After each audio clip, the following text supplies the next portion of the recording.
So the Echo Studio is the big daddy of Amazon's smart speaker lineup, although not quite as big as it used to be. Boasts an upgraded audio versus their more affordable blasters, and according to Amazon, it's like a concert in your living room. Well, if that were true, my house would be full of annoying kids endlessly microdosing, and I'd have to pay £8.50 for a pint of watered down red Stripe. And of course, it's also 219 quid, so it's not exactly cheap for quite a dinky speaker. Is it actually worth that cash? Should you wait for a sale or just not bother at all? Well, here's my full, all-new Amazon Echo Studio review. And for more on the latest and greatest tech, please do plug subscribe, ding that old notifications bell. Cheers! Now, first up, the design of the fresh new Amazon Echo Studio for 2026 is significantly smaller than the older Echo Studios. Used to be a big old cylindrical bugger, but now you've got this rather charming spherical finish. And it's also considerably more lightweight than earlier models at just 1.63 kilos.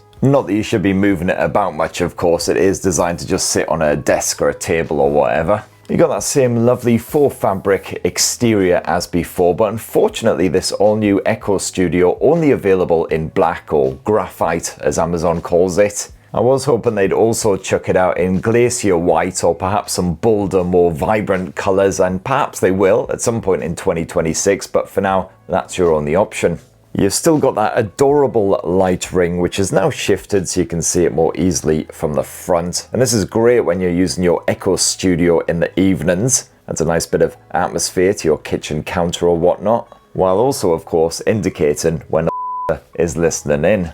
Oh, and I wasn't being abusive to the speaker just then, by the way. I am actually just bleeping out every time I say this word here, so I don't accidentally set off everyone's bloody speakers and smart home goodies. You're welcome. And the physical controls have also moved up front. They're pretty straightforward and simple. You've basically got volume down and volume up controls, and you've also got a mic mute button right there in the middle if you don't want actually listening in. I am slightly gutted that you don't get the sultry red ring whenever the mics are muted. It is basically just the button itself that lights up. It's kind of a shame. I was hoping you might be able to configure this inside of the Echo Studio settings, but no dice, I can't see an option for that, sadly. Although you can make a Australian, Indian, or even Canadian. Those controls work perfectly well. You can also pause any music that's playing on the Echo Studio by patting it, like so, and then resume with another pat. As for the ports, well, that's a pretty simple, straightforward situation because you've got one and it's the power port. Amazon has sadly axed the 3.5mm port for this generation, so it is basically wireless connections all the way, Bluetooth or Wi-Fi. And you do have an orifice down below for chucking it on a tripod or whatever. Now, setting up the all-new Echo Studio, so simple, I managed it even after half a dozen particularly strong pina coladas. Step 1, take it out the box. Step 2, plug the bugger in.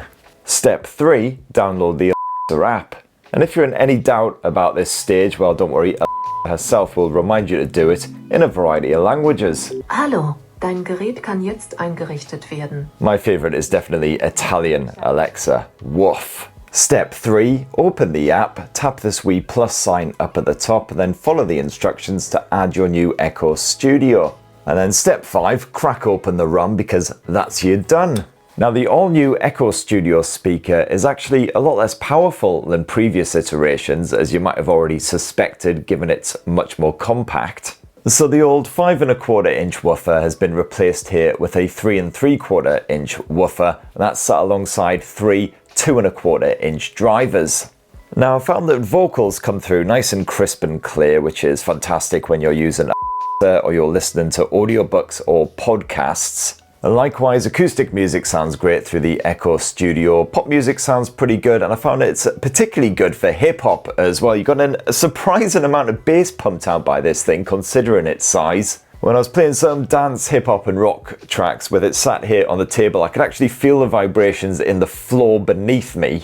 However, your Uncle Spurt's usual chosen genres, metal and maybe occasional bit of industrial, etc., doesn't sound quite so good here on the Echo Studio. It usually sounds quite muddy, everything kind of gets mixed up a little bit. Certainly not as good at separating out all the different elements. Vocals can sometimes become lost in just kind of a muddy, bassy kind of guff. So yeah, stuff like Aesop Rock sounds absolutely fantastic, but if you're a fan of the angry, shouty music, I would definitely say look elsewhere. However, if all you want to do is piss off your neighbours, well, the Echo Studio should certainly do that quite nicely, because on top volume, it is absolutely ear-splitting. Again, for a speaker this size, it'll quite happily fill an entire ground floor of a house, for instance. Let's just bump that volume all the way up. This is it just getting going. Again, I can feel the vibrations in my very soul. Stop. And that right there was also a demonstration of just how good the built-in mics are here on the Echo Studio, because as you can see, clearly picked up my voice commands, even though that was absolutely blasting music to the point where I could barely hear myself think. And like previous models, the new Echo Studio supports Dolby Atmos output, as well as Sony 360 audio for a proper 3D soundscape. Of course, to get that full proper immersive effect, you want to be syncing up at least a pair of these bad boys to get them running together, but your Uncle Spert's only got the one, so I haven't been able to properly test this out. And yes, of course, naturally, being an Amazon product, the Echo Studio comes with full Alexa support built in. So while you can hook up your smartphone to it via Bluetooth and play music that way, or you can control it via the Amazon app, it's much easier just to speak at it and command it with your voice. And unfortunately, despite advertising it right there on the side of the box, there's still bugger all sign of a plus here in Blighty. Now this is still very much US only, with no indication of when it's actually rolling out across the rest of the world. Hopefully it'll actually come to the UK at some point in 2026. And if you're not sure what Plus actually is, apparently it's more like Google's Gemini assistant, allowing you to have a more natural, free-flowing conversation rather than just issuing individual commands. So I could just talk to it like I would a friend if I had one of those as well. In the meantime, we're stuck with regular which is still pretty good, to be fair. I found that getting her to play your, favourite songs, albums, playlists, all that kind of stuff, absolutely fine. Controlling your smart home goodies, again, no issues there. When you first set up the Echo Studio, it does say you can ask what the temperature is in the room that you're currently sat in. I can't actually get that feature to work at all. And when asking just random general questions, I have noticed some quite strange behaviour too. How was Sunderland Football Club doing? Sunderland and Arsenal drew 2-2 on Saturday the 8th of November in English Premier League. Okay, quite a fond memory, that one, but that was also about 2 months ago. Oh, and it's always worth mentioning as well, there is bugger all built-in battery here in the Amazon Echo Studio 2026. So if you're home to disconnect it from the mains and then carry it about somewhere and use it, in the garden or whatever as a portable Bluetooth speaker, well, you will be out of luck.